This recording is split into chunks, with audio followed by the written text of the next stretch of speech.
16-year-old Amber stood in front of her bathroom mirror, brushing her long, straight hair with practiced strokes. Her eyes, slightly narrowed, focused on the reflection staring back at her, but the more she looked, the less she liked what she saw. Despite the flawless complexion, the perfectly ironed clothes, and her neatly styled hair, Amber always felt a nagging sense of dissatisfaction with herself. It was like a shadow that followed her around everywhere, whispering doubts into her ear about whether she was pretty enough, popular enough, or worth anything at all. She sighed and put down the brush, tossing it onto the bathroom counter with more force than necessary. The morning sunlight streaming through the window only seemed to mock her. No matter how much time she spent perfecting her appearance, the insecurities gnawed at her insides like a relentless itch she couldn't scratch. Amber wasn't like the other girls at her high school. At least, not in the way she wished she could be. Sure, she hung out with the popular crowd, and people knew her name. But her popularity came with a price. To keep her position in the social hierarchy, she had learned to deflect attention away from her own insecurities by tearing others down. She bullied kids who were quieter, less fashionable, or socially awkward. And over time, it became second nature, an ugly habit she justified by telling herself that if she didn't act first, she'd be the one getting picked on. She grabbed her backpack and headed downstairs, her footsteps heavy on the wooden stairs. Her mom was in the kitchen, sipping coffee and scrolling through her phone. "Morning, Amber. Want some breakfast?" Amber shook her head. "No thanks. I'm not hungry." She wasn't in the mood for small talk, especially not today. She had spent the whole weekend feeling uneasy about something she couldn't quite name, and now she had to face another week of school. Another week of hiding behind a facade of confidence. As she left the house, Amber glanced at her phone and saw a message from one of her friends, Sasha. "Sasha, did you see the new girl at school last week? She's weird, right?" Amber rolled her eyes and typed a quick response. "Amber, yeah, totally. What's her deal?" "Sasha, she's in some of my classes. She's always so quiet, and she looks off." Amber frowned at her phone as she walked. She hadn't noticed any new girl, but Sasha's comment stuck with her. A fresh target, maybe? Someone she could focus on, to distract from the feeling of inadequacy she tried so hard to bury. It would make her feel better, at least for a little while. When she got to school, she met up with her friends by the lockers. They were chatting about the upcoming dance and making weekend plans, but Amber wasn't paying attention. She was scanning the hallway, searching for this mysterious new girl Sasha had mentioned. That's when she spotted her. At the end of the hallway, sitting by herself on a bench, was a girl who Amber didn't recognize. She was bald, her scalp completely smooth, and she wore a scarf around her neck that looked more decorative than functional. Amber immediately knew this was the girl Sasha had been talking about. She didn't need to be told, there was something about her that made her stand out, and in high school, standing out was dangerous. Amber felt a surge of emotion she couldn't quite identify. It was something between anger and envy. Here was a girl who had the audacity to come to school looking so different, as if she wasn't afraid of what people thought. Amber, who spent every waking moment worrying about how she looked and how people perceived her, couldn't stand it. She walked over to the girl, her heart racing with a mixture of anticipation and dread. Her friends followed behind her, giggling softly, curious about what Amber was about to do. The girl looked up as Amber approached, her large, round eyes filled with quiet curiosity. She didn't seem afraid, at least not yet. "Hey," Amber said, her voice sharper than she intended. "What's your name?" The girl blinked, clearly caught off guard by the sudden attention. It's Lily," she said softly. Amber smirked, looking her up and down.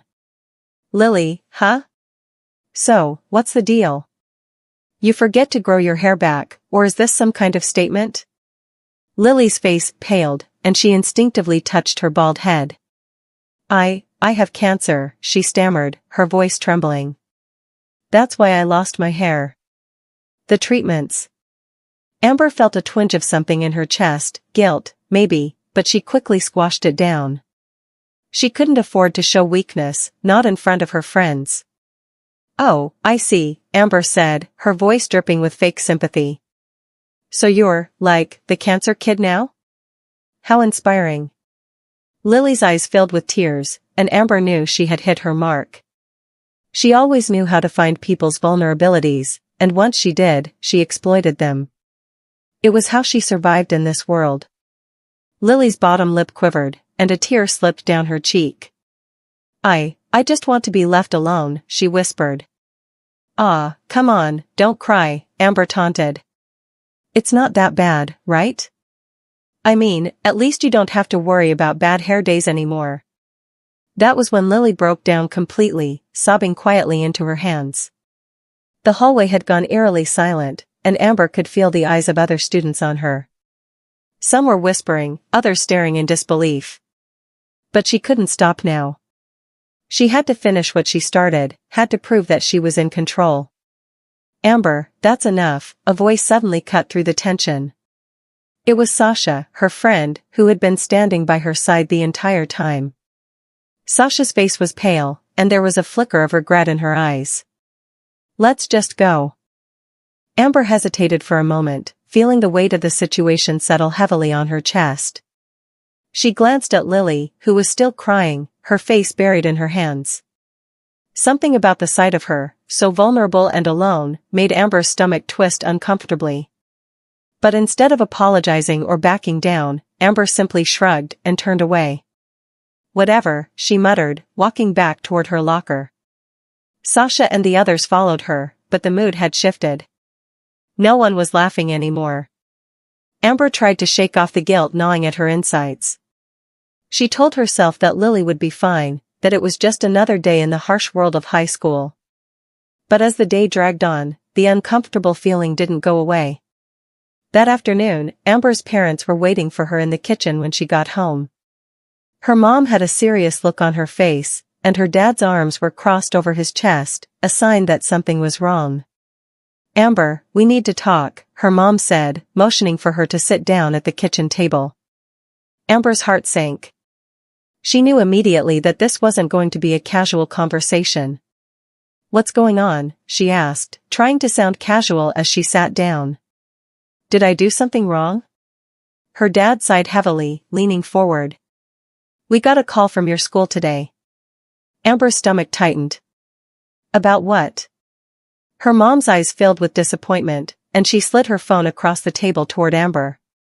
On the screen was a video, grainy and shaky, but unmistakable. It was a recording of the hallway incident with Lily. Someone had filmed the whole thing and posted it online. Amber felt her heart drop into her stomach. The video showed her taunting Lily, mocking her for her bald head, and making her cry. And the worst part? The comments below the video were filled with outrage. People were calling her a bully, heartless, cruel. "Amber, how could you?" her mom asked, her voice thick with emotion. "That poor girl. She's dealing with cancer, and you humiliated her in front of everyone. What were you thinking?" Amber felt tears sting her eyes, but she blinked them back. "I don't know," she whispered. "I didn't mean to." Her dad shook his head. "That's not good enough, Amber. You have to understand how serious this is. What you did was cruel, and we're not going to let you get away with it." Amber's tears spilled over now. She had never seen her parents this angry or disappointed before. "I'm sorry," she choked out. "I didn't mean for it to get that bad. I just wanted to fit in." Her mom sighed, rubbing her temples. "Amber, we know you've been struggling with your self-esteem. But this isn't the way to handle it. Bullying someone who's already going through so much, there's no excuse for that." Amber's dad stood up, his expression firm. "We've thought long and hard about this, and we've come up with a punishment we think is appropriate."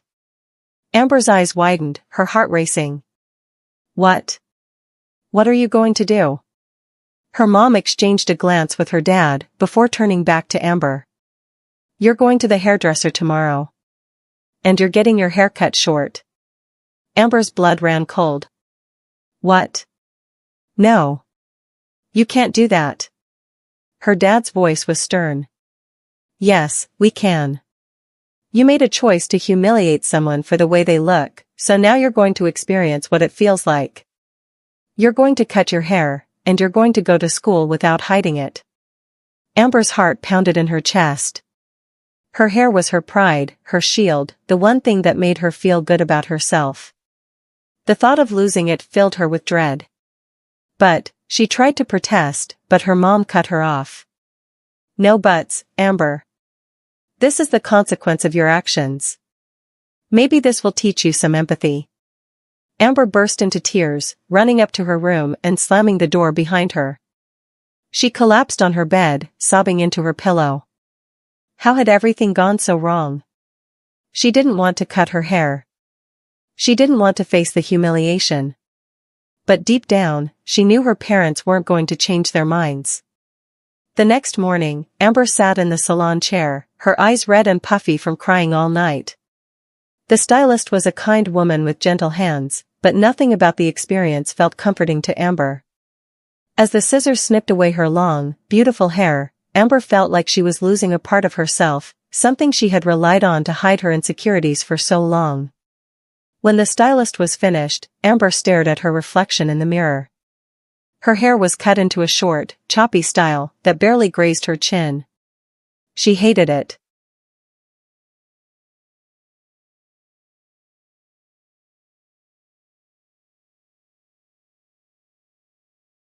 She wanted to cry again, but the tears wouldn't come. Her parents didn't say much on the way home, but the silence spoke volumes. Amber knew they weren't trying to be cruel. They were trying to teach her a lesson. But that didn't make it any easier to face what was coming next. The following morning, Amber stood in front of her bedroom mirror, staring at her short hair. She wanted to wear a hat, a hood, anything to hide it. But her parents had been clear, no hats, no hoods. She had to face the consequences of her actions. At school, the whispers started as soon as she walked through the door. People pointed, laughed, and some even asked her if she had lost a bet. Amber's face burned with humiliation. She kept her head down, trying to avoid eye contact with anyone. By lunchtime, the weight of it all was too much.